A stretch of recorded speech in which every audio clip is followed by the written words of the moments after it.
अस्सलाम वालेकुम students, welcome to the Cosmos Academy. SST general males and females के section में आपको खुशामदीद। आज हम पढ़ेंगे Maria Montessori method of teaching. तो कल का टीचिंग मेथड आपने रिकॉर्डिंग लेक्चर आपने सुन लिया होगा। तो आपको अंदाजा हो गया होगा कि जो दुनिया है वो टीचिंग को किस तरह लेके चलती है, दुनिया तालीम को किस तरह यूटिलाइज करती है। दुनिया के नज़दीक स्टडी क्या चीज़ है, दुनिया के नज़दीक टीचिंग क्या चीज़ है। तो यही वजह है कि आज वो हमसे बहुत ज़्यादा आगे हैं और हम तो ना 3 में है ना 13 में, हम तो किसी खाते में नहीं आते।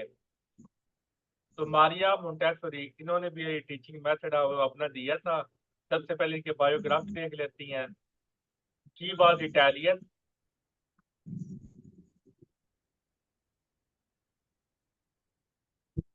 तो ये अगस्त 31 1870 को ये पैदा हुई थी। Provincial town of Chiaravalle, Italy, and died in Netherland 1952। अब पैदा इटली में हुई हैं और वफात इन्होंने नेदरलैंड में पाई, क्योंकि ये वो ना ट्रैवल करती रही हैं। तो डिफरेंट इश्यूज की वजह से, तो इस वजह से इनकी मौत नेदरलैंड में हुई 1952 में। इटली की फर्स्ट डॉक्टर ऑफ मेडिसन थी। डॉक्टर यानी कि ये वो दवाइयों वाली डॉक्टर थी। She was early childhood educationist and feminist. तो इनको बड़ा शौक था वो छोटे बच्चों को पढ़ाने का। तो ये नए नए तरीके ढूंढती रहती थी कि किस तरह छोटे बच्चों को एजुकेट किया जा सके। तो इसलिए ये क्या थी, she was an early childhood, यानी कि जो छोटे बच्चों को तालीम दी जाती है ना, तो उनको जो पढ़ाने वाला होता है उनको क्या बोलती हैं, early childhood educationist and feminist, यानी कि जो फीमेल के साथ डील करती है। तो है पेशे के लिहाज से ये डॉक्टर थी। पेशे के लिहाज से डॉक्टर थे, लेकिन इनको इंटरेस्ट वो टीचिंग के अंदर था। She also worked for handicapped and psychologically impaired children, जो फिजिकली माजूर थे या दिमागी तौर पर माजूर थे, उन्होंने उसके लिए इन्होंने बहुत ज़्यादा काम किया। Montessori in simple words is an education system based on practical learning। तो ये भी लर्निंग बाय डूइंग पर बेस करती है। लास्ट जो टीचिंग मेथड था वो भी लर्निंग बाय डूइंग पे बेस करता था, ये भी लर्निंग बाय डूइंग पे बेस करता है, यानी कि कार्य के सीखना। तो कार्य के जो सीखने का जो प्रोसेस होता है, या यहाँ से जो नॉलेज मिलता है, ये हमेशा वो याद रहता है, ये लॉन्ग लास्टिंग होता है। जो चीज़ हम अपने हाथों से करके सीखते हैं वो हमें कभी भी नहीं भूलती। Montessori method is an educational method of children. बच्चों को वो मतलब तालीम देने वाला ये मेथड है, based on theories of child development है। तो किस तरह बच्चे की जो डेवलपमेंट होगी दिमागी तौर पर, फिजिकली तौर पर, तो उसके रिलेटेड ये सारा उसको डील करता है। वैसे ये सारे उम्र के बच्चों के लिए ये यूजफुल है, लेकिन जो स्टार्ट किया गया था, जो मारिया मोंटेसोरी ने शुरू किया था, वो उसने बच्चों से शुरू किया था। कौन से बच्चे? जो हैंडीकैप थे और साइकोलॉजिकल इम्पेयर्ड थे। It was introduced by doctor Maria Montessori in the late 19th century. तो she was an Italian educator, यानी कि जो पढ़ाने वाला होता है उसको एजुकेटर बोलती हैं। फिजिशियन, जो डॉक्टर होता है ऑपरेशन करने वाला उसको फिजिशियन बोलती हैं। और साइंटिस्ट, जो सच की तहकीक करता है, एक्सपेरिमेंट करता है अपने सवालों के जवाब ढूंढने के लिए, उसको क्या बोलते हैं? साइंटिस्ट बोलते हैं। अब इन्होंने अपना फर्स्ट स्कूल, इसका स्कूल का नाम था दी कैसा डी बैम्बनी। ये स्कूल का नाम था, या इसको आप चिल्टन हाउस भी बोल सकती हैं। ये सारी जो मैंने इंफॉर्मेशन लिखे पेपर में आ सकती है और आई हुई है, इसलिए डेट की इंफॉर्मेशन आपने अच्छी तरह से करनी है। जनवरी 6 को 1907 में रोम के अंदर इन्होंने अपना फर्स्ट स्कूल इन्होंने ओपन किया था। Her method shows immediate result on children and with in few years Montessori method start getting successful. जिसने बहुत अच्छे रिजल्ट को प्रोड्यूस किया था, छोटे बच्चों को उसने बहुत अच्छी तरह से एजुकेट करना शुरू कर दिया। तो फिर ये क्या हो रहा है, ऐसा ये फेमस होना शुरू हो गया। चंद ही सालों में वो मतलब फेमस हो गया। और आज इतना फेमस हो गया कि आप 17 स्केल की जॉब हासिल करने के लिए आप इसको पढ़ रही हैं। Based on learning by doing principle, child centred ये अप्रोच है, यानी कि यहाँ पर जो बच्चे हैं वो एक मरकज होता है, टीचर का रोल जस्ट गाइड करने वाला होता है। Connected with environment and no fear in learning है। जो पढ़ाई का जो खौफ है वो ये खत्म करता है, उसको माहौल के साथ, नेचर के साथ उसको बच्चे को कनेक्ट करवाया जाता है। तो जितना बच्चे का कनेक्शन होगा उतना वो अच्छी तरह से सीखेगा। तो ये कहती है the most important period of life is not the age of university studies है। वो कहती है कि यूनिवर्सिटी में जब बच्चा स्टडी करता है ना, वो पीरियड उसकी लाइफ में इम्पोर्टेंट नहीं होता, बल्कि कौन सा पीरियड इम्पोर्टेंट होता है? The period from birth to the age of 6, पैदा होने से लेकर 6 साल तक का जो पीरियड होता है, ये सबसे ज्यादा इम्पोर्टेंट होता है। पाकिस्तान में कौन सा पीरियड इम्पोर्टेंट होता है? यूनिवर्सिटी वाला, कि जब आपको उम्मीद होती है कि जी आप डिग्री कंप्लीट हो गई है, पढ़ाई से जान छूट जाएगी, तो अब मेरी बड़ी वो अच्छी वाली जॉब लग जाएगी और मेरी जिंदगी सेट हो जाएगी। तो ये कहती है कि पैदा होने से लेकर 6 साल तक का जो अर्थ है, उस दौरान बच्चे को आप अच्छी तरह से एजुकेट कर सकती हैं। ये वाला जो पीरियड है ये बहुत ज़्यादा इंपॉर्टेंट है। अगर इसको अच्छी तरह से यूटिलाइज कर लिया जाए तो बच्चा बहुत ज़्यादा उसको फायदे होती हैं। This method gives complete independence to student, ये स्टूडेंट्स को मुकम्मल आज़ादी देती हैं। Never help a child with the task at which he feels he can succeed, आपने बच्चे के अंदर ये कॉन्फिडेंस पैदा करना है कि तुम ये कर सकते हो। कभी भी नेगेटिव रिमार्क आपने बच्चे को पास नहीं करना कि तुम नालायक हो, तुम कर नहीं सकते, तुम आता जाता कुछ नहीं है, तुम्हारे बस की बात ही नहीं है, तुम इतने नील हो, उसको देखो वो कितना अच्छा करता है। ये नेगेटिव कमेंट्स वो पास यहाँ पर नहीं किए जाते। बच्चे के अंदर कॉन्फिडेंस डेवलप किया जाता है कि तुम ये कर सकते हो। जब आप बच्चे को कॉन्फिडेंस दे देती है ना कि तुम ये कर सकती हो, तो यकीन मानिए वो कुछ भी कर सकता है। हमारे पाकिस्तान में टीचर्स कॉन्फिडेंस ही मार देती हैं। क्लास के सामने अब अगर आप 10वीं क्लास को पढ़ा रही हैं, तो बच्चा छठी क्लास का बहुत ही बेसिक सा सवाल कर दे, तो टीचर उसको जुगता मारना शुरू कर देता है। टीचर उसको वो बुरा भला कहना शुरू कर दें कि तुम 10वीं क्लास में आ गई हो, तुम्हें ये छोटी सी चीज का नहीं पता, तुम्हें अभी तक ये चीजें नहीं आती। तो पूरी क्लास उस पर हंसना शुरू कर देती है। वो फिर बच्चा दोबारा कभी भी सवाल पूछने की उसकी कीमत ही खत्म कर देती है। तो उससे लेटर उस जैसे जो और बच्ची होती हैं जो पूछना चाह रहे थे लेकिन डर के मारे पूछते नहीं हैं, तो उनका डर आप और बढ़ा देते हैं, तो वो भी फिर बेचारे पूछ नहीं पाते। तो जब वो पूछेंगे तब वो सीखेंगे नहीं, तो जब सीखेंगे नहीं तो वो पास आउट नहीं होंगे, तो उनका फ्यूचर खराब हो जाएगा। पाकिस्तान में जो टीचर है ना, बच्चों को बर्बाद करने में इनका बहुत बड़ा रोल है। आप देख लें कि बहुत सारे ऐसे बच्चे हैं जिनको अगर अच्छा टीचर मिला होता, आज वो बहुत अच्छी अपनी लाइफ गुजार रहे होते हैं, पाकिस्तान में कंट्रीब्यूट कर रहे होते हैं, लेकिन टीचर ने उनका जो है ना, उनके अंदर क्या जो कॉन्फिडेंस है वो ही मार दिया था। तो जिसकी वजह से बहुत सारे बच्चे के हैं आज वो मजदूरी कर रही है, उन्होंने पढ़ाई लिखाई छोड़ दी। तो आपने एसएससी जनरल की जॉब करनी है, लेक्चरार की जॉब करनी है, तो आपने बच्चों के अंदर कॉन्फिडेंस डेवलप करना है। बच्चे के अंदर जब तक कॉन्फिडेंस डेवलप नहीं होगा बच्चा परफॉर्म नहीं करेगा। कभी भी बच्चे को नेगेटिव रिमार्क ना दें, कभी भी बच्चे को 0 नंबर ना दें। बच्चे को हमेशा अप्रिशिएट करें। अगर बच्चा 20 में से 1 नंबर लेता है तो उसको अप्रिशिएट करें कि तुमने 1 नंबर लिया है, नेक्स्ट टाइम तुम इससे जरा एफर्ट करो, तुमने 2 नंबर लिए से नेक्स्ट टाइम और एफर्ट करो। तो ये मारिया मोंटेसरी ये सारा कुछ उसको यहाँ पर वो सिखाती है कि आपने बच्चों को किस तरह डील करना है। This method is particularly prominent in early childhood and primary school education। यही वो तालीम होती है जहाँ पर बच्चे की बुनियाद बनती है, बच्चे की अमारत वो तामीर होती है। अगर अमारत की बुनियाद जो है वो कमजोर हो, तो फिर वो अमारत भी जब भी तेज आंधी आएगी, जलजला आएगा, वो टूट के नीचे गिर जाएगी। तो जब अमारत की बुनियाद मजबूत हो, तो चाहे लाख आंधी आ जाए, लाख जलजले आ जाए, तो जब इमारत बड़ी पक्की है तो वो फिर आपका मकान कभी भी नहीं गिरेगा। तो यही वजह है कि जिन बच्चों की बुनियाद बेस वो बहुत अच्छी होती है, वो आगे जाकर हाई स्टडी में वो बहुत अच्छा परफॉर्म करती हैं। जितना मुश्किल टास्क दे दिया जाए, जितने चैलेंजेस आ जाए, वो घबराते नहीं हैं, वो अच्छा परफॉर्म करती हैं। कंपेटिटिव एग्जाम ले लें या यूनिवर्सिटी एग्जाम ले लें, कोई भी इम्तिहान वो अच्छा परफॉर्म करती हैं।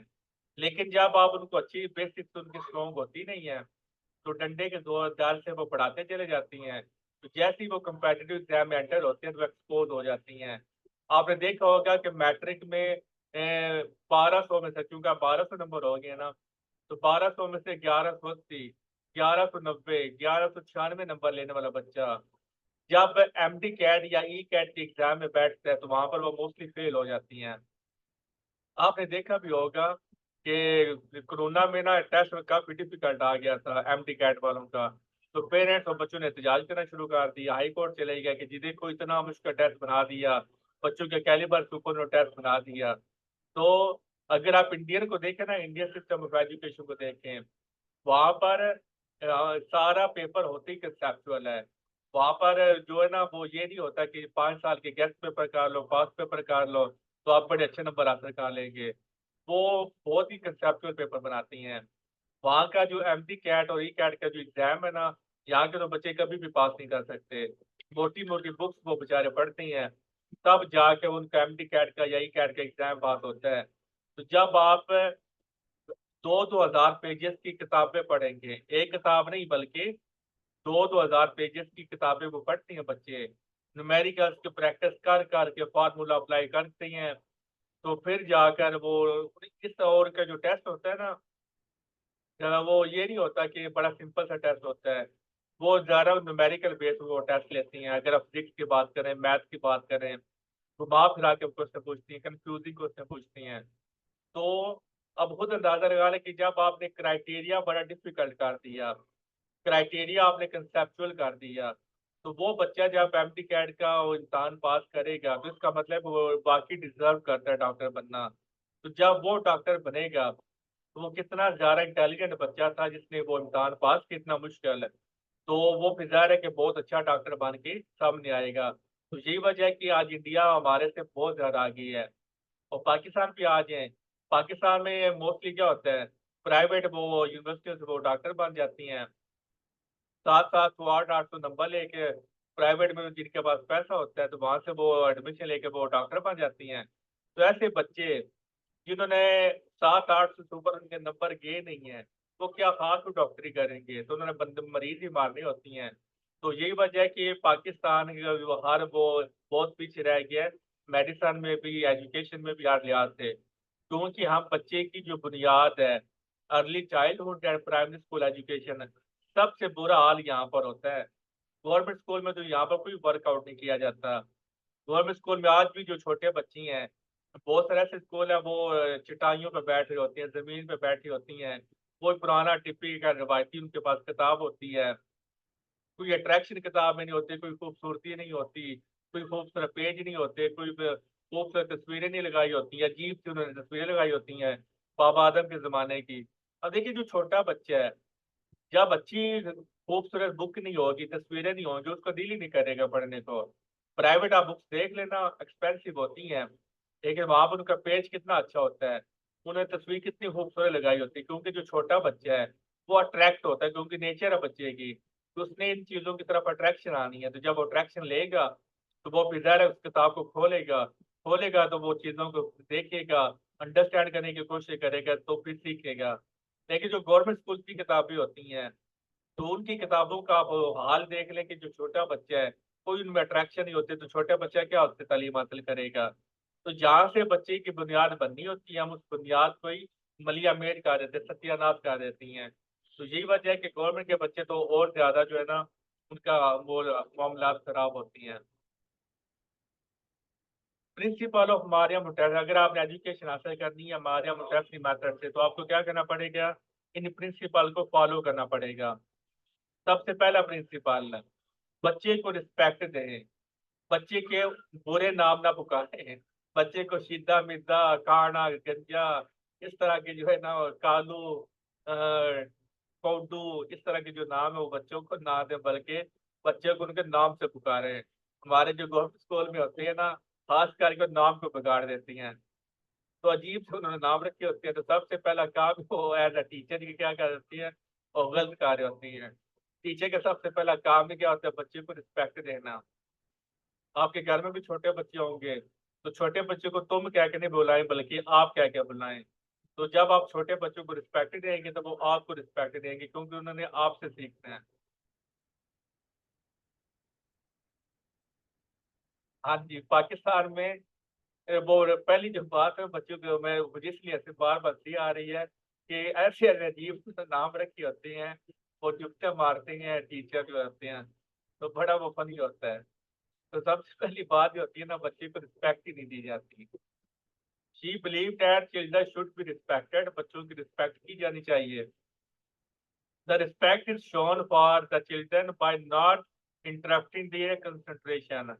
बच्चा जो करता है उसको वो करने दें, बच्चा जो चाहता है उसको वो करने दें, बच्चे पे पाबंदियां ना लगाएं। बच्चा अगर मैथ में इंटरेस्ट नहीं है तो उसको मैथ ना करवाएं, बच्चा अगर बायोलॉजी नहीं करना चाहता उसको बायोलॉजी ना करवाएं, बच्चा अगर केमिस्ट्री नहीं करना चाहता उसको केमिस्ट्री ना करवाएं। जबरदस्ती उसको जो है ना सब्जेक्ट उसको ना पढ़ाएं, उसको मुकम्मल तौर पे आज़ादी दें। दूसरा पॉइंट है एब्जॉर्बेंट माइंड। तो ये क्या होता है, the children are constantly learning from the world around them. ये तो आप जानती हैं, बच्चा अपने सराउंडिंग से सीख रहा होता है, क्योंकि उसके अंदर अल्लाह ताला ने ये प्रोसेस रखा है, क्यूरियोसिटी रखी है, तजस्सुस रखा है, कि वो जैसे जो आपने देखा भी होगा, जब बच्चा बोलना शुरू करता है ना तो आपसे बड़े सवाल करता है कि ये क्या चीज़ है, वो क्या चीज़ है। आसमान को देखता है तो वो आपसे पूछता है ये क्या चीज़ है, दीवार के तो देखता है तो कहता है ये क्या चीज़ है। तो बच्चे के अंदर एक तजस्सुस आता है, क्यूरियोसिटी आती है, सस्पेंस आता है चीज़ों को जानने का। तो इसलिए बच्चा हमेशा अपने को एनवायरनमेंट से बड़ा सीख रहा होता है। तो हमारे पाकिस्तान के एनवायरनमेंट भी आप देख लें, तो माँ आजकल की माएँ, वो गाँव में माएँ क्या करती हैं, बच्चों को निक्कर पहना देती हैं और वो घर से बाहर निकाल देती हैं। और बच्चे वो मिट्टी में खेल रही होती हैं, नाक नो उनका नाक बह रहा होता है, गंदे मंदे से वो बच्ची होती हैं, बाहर वो दूसरे बच्चों के साथ वो गालियाँ सीख रही होती हैं। तो ऐसे ही वो सारा मोनो सराउंडिंग उनका जो एनवायरनमेंट है वो बड़ा खराब होता है। थ्रो दियर सेंसेस, और आजकल जो छोटे बच्चे इतनी गंदी गालियां देती हैं, हमारी हम इतने बड़े हो कि हमें वो गाली नहीं आती जो आजकल छोटे बच्चे गंदियां गालियां देती हैं। और जो चीज़ों का हमें अब जाकर पता चला है, वो चीज़ें बच्चों को आजकल के वो छोटे छोटे बच्चों को पता है। तो ये ऐसी है, वो हमारा हाल हुआ पड़ा है। Through their senses children constantly absorb information from the world. आपने जो सेंसेस होती हैं पांच, देखना, सुनना, चखना, बोलना, एक और है, और इस तरह पांच जो सेंसेस हैं, उससे बच्चा क्या करता है, अपने एनवायरनमेंट से वो सीख रहा होता है। They then make sense of it, logically उसकी वो कंक्लूजन निकालता है, क्योंकि अल्लाह ने उसको दिमाग दिया होता है। पहले वो इंफॉर्मेशन लेता है, फिर उसको सेंस करता है, उसको एब्जॉर्ब करता है, उसको सीखता है कि ये चीज है क्या। Sensitive period, she believes that there are certain period in which children are more ready to learn certain skills। जिंदगी में कुछ ऐसे पीरियड्स होती हैं जहाँ पर बच्चा ज्यादा से उसकी जो सीखने की जो एबिलिटी है वो ज्यादा होती है। These are known as sensitive periods। It varies for child to child। ये बच्चे के वो वेरी करती हैं। मोहम्मद सितार का जो सेंसिटिव पीरियड कुछ और होंगे, मुकद्दस के और होंगे, नजमा के और होंगे, मेरे और होंगे, नाजिश के और होंगे, उस्मान, जेबुल निसा, मुनव्वर, हर एक के अपने अपने क्या होंगे, वो सेंसिटिव पीरियड होंगे। अब जाहिर है कि हमने तो इन पीरियड्स का फायदा उठाया कोई नहीं है, कोई क्या नाम है किसी ने बताया था किस दौरान आप ये स्किल सीखें। Through observation, Montessori teacher must identify sensitive period. Teacher का ये काम है कि वो बच्चे की अंदर वो आइडेंटिफाई करें कि किस वो कौन से लम्बा वो अर्थ है जिसमें बच्चे ज्यादा अच्छी तरह से वो सीख सकते हैं। Must identify sensitive periods in their student and provide the resources. पहला काम है बच्चों के अंदर वो रिसोर्स, वो सेंसिटिव पीरियड को आइडेंटिफाई करना, फिर उनको रिसोर्स प्रोवाइड करना, ताकि वो इस टाइम के दौरान ज़्यादा फ्लरिश कर सकें, ज़्यादा अपने आप को डेवलप कर सकें। उनकी हेल्प आउट करना, उनको गाइड करना। चौथा प्रिंसिपल है prepared environment. She suggests that children learn best in an environment that has been prepared to enable them to do things for themselves। वही बात है ना कि हमारे यहाँ की जो सराउंडिंग होती है, एनवायरनमेंट होती है, वो अच्छी नहीं होती। खास करके गांव का तो बड़ा बुरा हाल होता है, क्योंकि वो बच्चे एक दूसरे को गालियाँ निकालते रहती हैं, गंदी गंदी बातें करती हैं। तो इस तरह की वो ना, हमारा जब बच्चा वो बाहर जाता है सीखता है तो उस पर वो बुरा असर पड़ता है। तो प्रिपेयर्ड इन्वायरमेंट होना चाहिए, आपने बच्चों को ऐसा इन्वायरमेंट देना जहाँ से बच्चा लर्न कर सके, अच्छी बातें सीख सके। पांचवा ऑटो एजुकेशन। ऑटो एजुकेशन और self education is the concept that children are capable of educating themselves। बच्चे के अंदर ये एबिलिटी होती है कि वो सीखने का मरला उसके अंदर वो जारी रहता है। जैसे ही वो थोड़ा वो बोलना शुरू करता है तो वो सीखने का प्रोसेस स्टार्ट हो जाता है। हालांकि बच्चा माँ के पेट के अंदर भी सीख रहा होता है। माँ जो वो बातें करती है, जो है कि वो मूवमेंट्स करती हैं, तो गुस्सा, प्यार, फीलिंग, ये सारी माँ के पेट के अंदर बच्चा फील कर रहा होता है। माँ के पेट के अंदर बच्चा हंस रहा होता है, बच्चा रो रहा होता है, बच्चा परेशान हो जाता है, बच्चा खुश हो जाता है। ये साइंटिफिकली ये प्रूव्ड है कि बच्चे को ना मूवमेंट्स देखी कि जो माँ की जो एक्टिविटीज होती है ना, उसका बच्चे पे बहुत ज्यादा असर होता है। तो यहाँ से अंदाजा लगा लें, ऑटो एजुकेशन का जो प्रोसेस है वो माँ के पेट से शुरू हो जाता है। और माँ के जिन माँ की जो आपने देखा भी होगा कि जो माएँ वो कुरान पढ़ती हैं, नमाज पढ़ती हैं, अच्छी अच्छी उनकी कंपनी होती है, तो उनके बच्चे भी बड़ी अच्छी होती है, नेक होती हैं। तो जिन माए के जो बैठ के उन्होंने वो फिल्में देखनी है, गाने सुनने हैं, गालियां निकालनी है, चुगलियां खानी है, गिले शिकवे करनी है, बुरा भला कहना है, तो बच्चा चूंकि वो सारा कुछ नोट कर होता है, वो एब्जॉर्ब कर होता है, वो समझ रहा होता है, तो इसलिए वो फिर उस बच्चे पर भी क्या करता है, उस बच्चे पर भी बुरा असर पड़ता है। तो ये हम इसको क्या बोलते हैं, auto education. Teacher encourage the students to educate themself. आपने बच्चों को एनकरेज करना है कि ये सिर्फ स्कूल नहीं है जहाँ पर आपने बस सीखना है, बल्कि घर में हो तब भी आपने सीखना है, बाजार में हो तब भी आपने सीखना है, जहाँ पे मर्जी हो सीखना। आपने कोई ना कोई चीज आपने लाजमी सीख रही होना होता है। सीखने का मतलब ये नहीं होता है कि आपने बायोलॉजी का क्वेश्चन याद करना है, फिजिक्स का क्वेश्चन याद करना है, इंग्लिश का क्वेश्चन याद करना है। सीखने का मतलब है कि कोई भी अच्छी बात है, कोई भी नॉलेजेबल बात, कोई भी न्यू चीज आपने मतलब वो सीखनी है, वो सारी किस में आ जाती है, एजुकेशन में आ जाती है। हमारे यहाँ मसला ये है कि हम एजुकेशन को सिर्फ किताबों तक महदूद कर देती हैं। हालांकि एजुकेशन सिर्फ किताबों तक नहीं होते, बल्कि बच्चे की जो परवरिश होती है उसमें वो सारा उसका रोल इन्वॉल्व होता है। तो ये था मारिया मोंटेसरी मेथड नंबर 11। तो कल हम इंशाल्लाह ताला इसके एमसीक्यूज हम डिस्कस करेंगे और नया टीचिंग मेथड हम डिस्कस करेंगे। तो ये मेथड नंबर 2 था। तो 3 टीचिंग मेथड हम और डिस्कस करेंगे। उसके बाद फिर मैं आपको ब्लूम्स टैक्सोनॉमी में आपको करवाऊंगा। बहुत बहुत बहुत इंपॉर्टेंट टॉपिक है ब्लूम्स टैक्सोनॉमी। प्रीवियस बैच में भी हमने ये किया था। इस बैच में आपको डिफरेंट वे में आप इसको करवाऊंगा ब्लूम टैक्सोनॉमी। मजीद आपको इसके अंदर जो इन्फॉर्मेशन वो आपको मिलेगी। तो कोई सवाल है तो पूछ लें, नहीं तो मीटिंग एंड कर दो।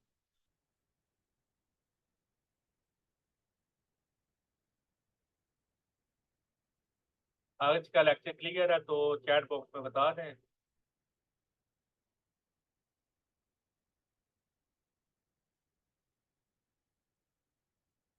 जी नजमा, नो डेली क्लास होगी। अगर कोई इशू ना बना तो इंशाल्लाह ताला डेली क्लास होगी। इंटरनेट का इशू या मेरी तबीयत ना अल्लाह ना करे खराब हो जाए, तो इस तरह की जो इवेंट्स होती हैं ये ना हो तो डेली क्लास हो। चले पे ठीक है, अल्लाह हाफिज़।